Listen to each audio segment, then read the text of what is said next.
Lotus Fist is more than capable. This matchup, though, I definitely think Dragon's going in as the favorite, but Scar, he really needs this top 8. He does, he does. He had a great start of the season, winning Combo Breaker over Sonic Fox, but then since then, just hasn't been able to get back on that main stage. And someone who has been there a lot throughout this whole season. Not a winner, usually always, taking second, third, or very close to that, is Dragon. Oh, absolutely. I think it's quite fitting that we have Scar and Dragon now. By the end of Mortal Kombat X in its prime, these were two of the North American top 3. Oh, yeah. Scar, Dragon, and Sonic Fox, some say in that order. I think it was always a bit up in the air who had the better results down the end of the line, Scar and Sonic and Dragon.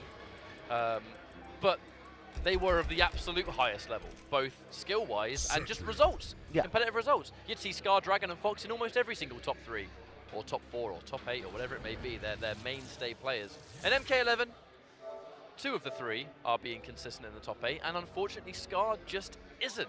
But that early win at Combo Breaker always put him in a secure position where he just needs to do well at a few more, right? So maybe this is going to be that time it turns around.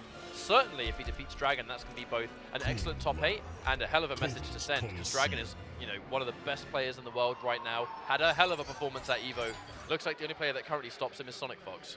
Yeah, I mean, Dragon's defense is impeccable, unlike anyone else, and the awareness of throw. I mean, you cannot throw this man. If he's not ducking and you somehow connect the throw, there's a very, very good chance that he's going to tech the correct way, and you got to guess in this game when you're in certain situations. But Dragon just always knowing the tendencies. He's a very calculated player. He's got extensive notes on everybody's play styles. It's tough, man. It is tough to crack that defensive Dragon, and that's what's made him such a great player throughout all these years. I'd love to say shouts to the current character variety that we're seeing too, in the sense that, did we ever think we'd see 2 Lotus Fist players in a row fighting for winner's side top 8? As soon as you say that, yeah, definitely. Absolute mayhem. There's Scar, he's no stranger to Kung Lao, those that followed him in Mortal Kombat X. This man did have a disgustingly good hat trick, but it just wasn't his main character. Yeah, I think that was like the character and the variation that he played to kind of blow off some steam. If you just didn't want to get burnt out on playing either Smoke or Demolition Sonya, he was having some fun with that. But foreshadowing, I suppose, as now we're going into MK11 where it's his main character currently. Cetrion and Lao, I always thought that Lao could definitely fight this character if he makes a good read. The whiff dive kick closing in space makes a huge difference. But there's Cetrion, and then there's Dragon. And the only way to get this level of Cetrion experience in the pro competition seems to be fighting Dragon, because his defense is just so hard to crack into. Scar spending a couple of his resources there for the orbiting hat. Immediately clipped though as Dragon is going to open things off, get a full combo and a knockdown. Not a lot of damage, but it's the positioning that matters here. Yeah, it's the positioning. You're going to be seeing Dragon looking for a lot of those full screen options. The laser he tried to do, but got interrupted here by the projectile of Kung Lao. But now we're going to be doing a little bit more damage, forcing Array the breakaway. Now Scar not going to have any options for forward rolling or waking up at all. And there is the, the crushing blow here from Cetrion. And Dragon looking great this first round. It's always when the crushing blow does just enough damage to kill, it's like, oh, baby. But round number 2 now is Dragon. Had a fantastic start, Scar. And this is the matchup, Kung Lao, he may have some options when he gets in close, and Lotus Fist will have a little bit more variety with the strings, but Lao has to get in first. He can't really sit there and trade hat all day, especially if he doesn't have a life lead to start with.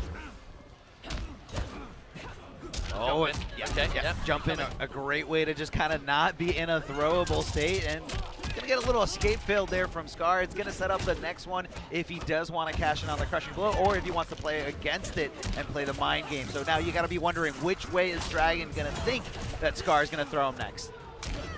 Now he's been able to work his way in, and this obviously is what he wants. The 1-2 shimmy gets caught. And here comes that full combo down from Scar, the knockdown. The important thing about the dive kick is just a couple of free dashes you get just to close in space. Makes so much of a difference in the matchup with this. Dragon fighting back, staggering it with the offense, keeping it unpredictable. Jump kick, connects it. Just a weird height where he can't quite confirm it. But now, the grab. And Cetrion's grabs, they send full screen. Bad news.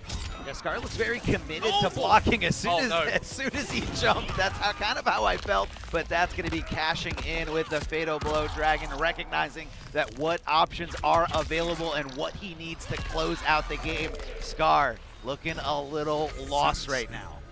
Yeah, I feel like he had some absolute moments of greatness there, but the moment he got hit by that grab. Interestingly, actually, Dragon, you would normally think he'd back up even if he didn't have the life lead, because fundamentally, if he's full screen, he can get some free damage on Lao, right? That's kind of how the matchup works. But opted to go in. He went for a forward dash and then was just in the right distance to get the catch. And, that confirmed led into a full combo that ultimately won the game. So, good choice there from Dragon. And goes in for barrier, safer than Geyser. Worrying about that breakaway. You can punish Sentry on if you have a good read on it. Keeping it simple. Scar trying to fight back, but jumping in again.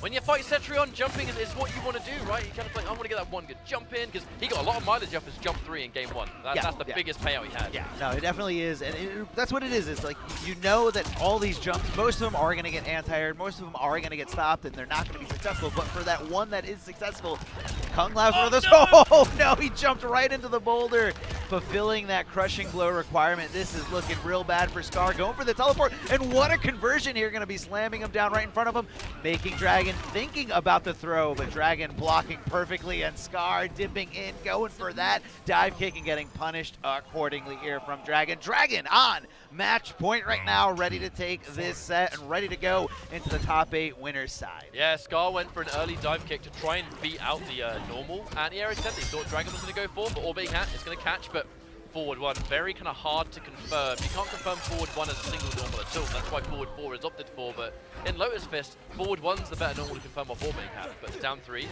going to steal something away. Has to watch out for the 1-2-1, because he can't afford to side switch when he's got Dragon to the corner. That's where he wants him to be. And the empty jump low.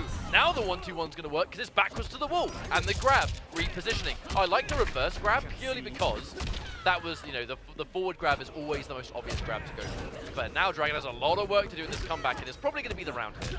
Yeah, no, pretty much down to nothing. And I feel like even Dragon is a type of player that would rather reserve it, especially when he's got a set lead and, this isn't going to be the end of the game. He is okay with reserving his tank and just kind of waiting for the next round. And he says, I will close it out here in this final round. And now that barrier is going to get some free damage. Unfortunately for Scar, he's taken a lot of damage. He has to close in the space. Goes up for the hat toss in between natural barrier. Every projectile he eats here is going to be bad news, because it's just damage he has to make up for when he finally closes the gap. Counter hit or punish. That's going to be a full launch, and the breakaway force. Dragon left with no resources. The forward grab, I like it a lot, but what's next? Problem is he's full screen. That's the risk, right? The reverse grab is the more likely one. The forward grab is the easier option to get, but it puts them at a range where Scar doesn't want to be. He's had to close in the distance, and that one grab, was it really worth it? Just now look at what's going on here. Yeah, no, Scar needs to get that momentum back on his side, but it's not going to be happening here. Dragon moving on over Scar. Although Scar was putting up a really good fight, especially in that last game, it just wasn't enough to crack that impeccable defense of Dragon. Means that we're going to be seeing Scar in a few minutes' time. After our next winner's side match, he has to face off against Combat. So that's going to be a very competitive match. Combat did say to me that he actually would rather have fought Scar in the loser's bracket. He fancies his chances more than Dragon. But our next matchup, Burrito Voorhees, who has had quite the journey so far, fresh off his victory against Video Games Yo, against that Shao Kahn. It was a New Era versus Shao Kahn, a really fun matchup to watch, in fact. But he has to go up against Deoxys, so it's going to be probably 2 Geras, but 2 very different variations. Yeah, Deoxys kind of just sticking out with that first that main variation of Geras, the one that I feel like most Geras players go with, and Deoxys has kind of been the I don't know how to say it, but kind of like what everyone was aiming to be, because he had great results as soon as the game was released.